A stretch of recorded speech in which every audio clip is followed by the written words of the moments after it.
Hello everyone, this is ravendale. I used to be known as Woman's Izzy here, but due to certain reasons, I'm no longer on that account. I'll post a separate video about it, but this is a new series I'm going to be doing, showcasing my new music, my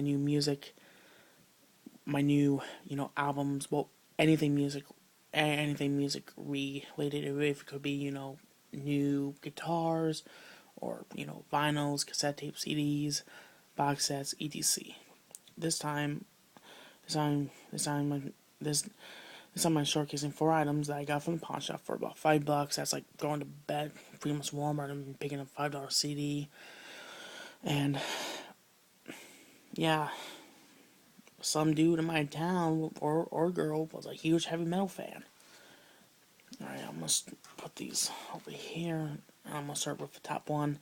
I did another run, which I started from the bottom, and it turns out I ended up putting my finger on the speaker and it ended up kind of messing up the sound. So,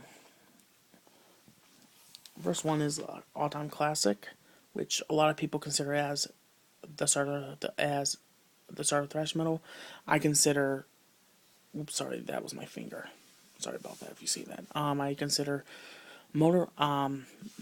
I consider Motorhead the start of speed metal, but I consider Anvil the start of thrash metal, even though that they could be considered as speed metal as well. Sorry about that again. But this dude actually still has a sale price. He got this for $8.98, which nowadays that's pretty much like buying a new CD, unless you want a more new, unless you want a deluxe version of the album. This is pretty much the standard price. Actually, this is pretty much cheaper than what you would normally get for a Metallica CD. I mean, they run for like $11. I did this because some of these album covers has dark. Here's the back, pretty cool. It has Kirk Hammett.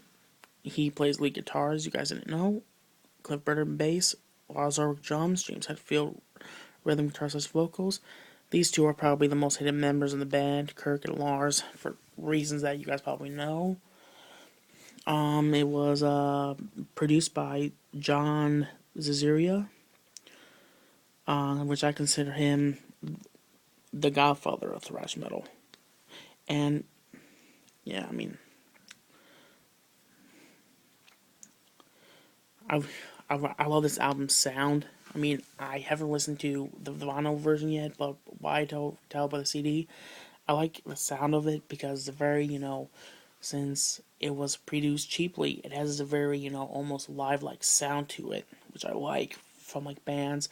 That's why I really like Too Fast for Love. That's probably why I like Metallica's EP Beyond Magnetic. So it has a very live, raw sound to it, which is pretty cool. You don't see many bands doing something like that. The side one has Hit the Lights, The Four Horsemen, Motor Breath, Jump in the Fire, and Season.If, Whiplash. Side 2 has the class Phantom Lord, No Remorse. Cannibal Corpse did a cover of this. It's a good cover. Seek and Destroy and Metal. I can never say this right. Materia. This was two of these were rushed because I wasn't sure which other two I was going to get. So the store was closing, so maybe next time I'll have more time. But the next time I'm definitely going to get Ride of the Lightning, because that's my favorite all-time Metallica record. So next one is, okay, first things first. Do I really need to say what album this is? I mean, come on. Pink Floyd, Dark Side of the Moon. The album that pretty much made them, that gave them more of this. I mean, it's a classic record. I mean, you can tell that this is warm, but it's the age. Kind of like a guitar's like, I like seeing a crack on a guitar because that shows its age and what it's been through. I don't know. Maybe it's the history, or maybe I'm just insane, but Unlike Metallica, it has a bigger version of this on there. Pretty awesome. The record who got this was Harvest. Let's open this up and see what's inside.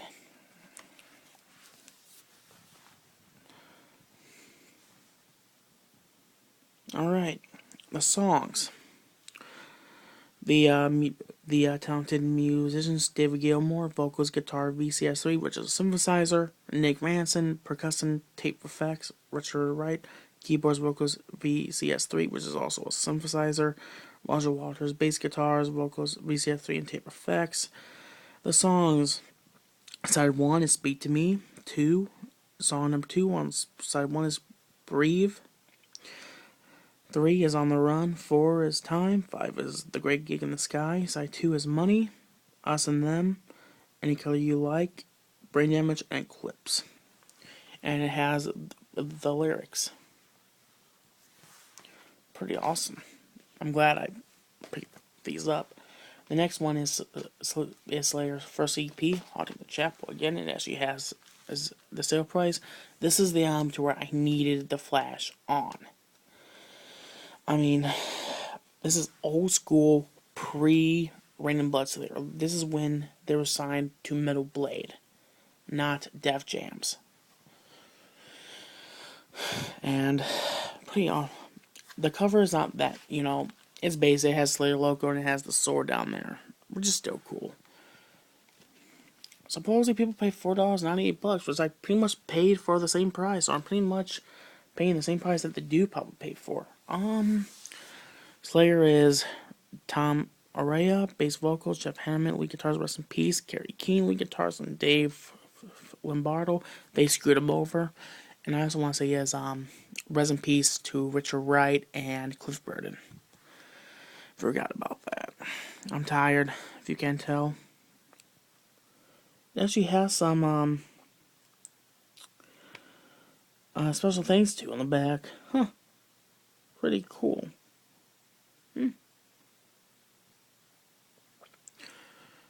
Venom. Oh, Vernon. I thought that was Venom band. Okay. Anyways, the songs on here is Chemical Warfare. Capital of Sin and Haunting the Chapel. Gotta fix that problem over there. I'll do it after I'm done with this. The next one is,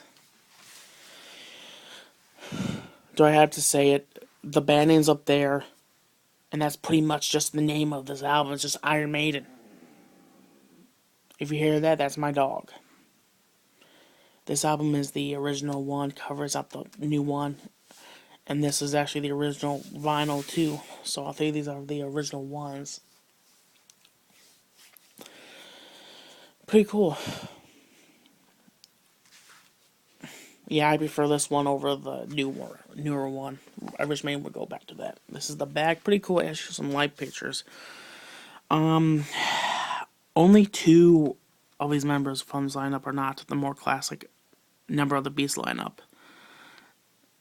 The next album, Killers, ends up getting one of them. The songs are Prowler, Phantom of the Opera, Running Free. No. Damn it. Prowler, Remember Tomorrow, Running Free, Phantom of the Opera, Transylvania, Strange Worlds, Sanctuary, Charlotte the Marriott, and Iron Maiden. Now, this is my favorite Maiden song. This is probably the most progressive song they have on this album, I think. I can't remember. I've listened to this album so long. Lead vocals are Paul Di'Anno, which you think about it, even though that the main fan base prefers Dickinson, there's still that, Paul Di'Anno versus Bruce Dickinson, kind of like how there's Ozzy versus Dio, now there's Todd, now there's Tora versus Tate, and Roth versus Hagar. Bass and vocals, obviously Steve Harris. Guitars and vocals, Dan Strayton. That's one of them that wasn't on the Number of the Beast album. That's another one. Paul Di'Anno. Guitars, Dave Murray. He was on it. Drums, Clyde Burr. And that's pretty much it. Just in case any internet trolls comes dude, boy, man, here's the thing. A lot of people actually prefer vinyls over CDs and tapes. A lot of people consider them having a better sound because CD is a lot more compressed than vinyls are. Vinyls have a lot more room to breathe. Now a lot of people ask me, well, I be listening to this more things. Will I be listening to this more frequently? These ones I'm going to be more careful with because of the age and it all depends on how much the person played them. My guess is and I will definitely be getting the CD version of these sooner or later. So if I can listen to those anytime I want. With these are more for collection reasons. They're not for my own self pleasure. I mean, I'll probably listen to one of these reviews. The next videos will probably show my cassette collection. I'm also going to include my dad's. So, anyways, this is ravendale. Peace out.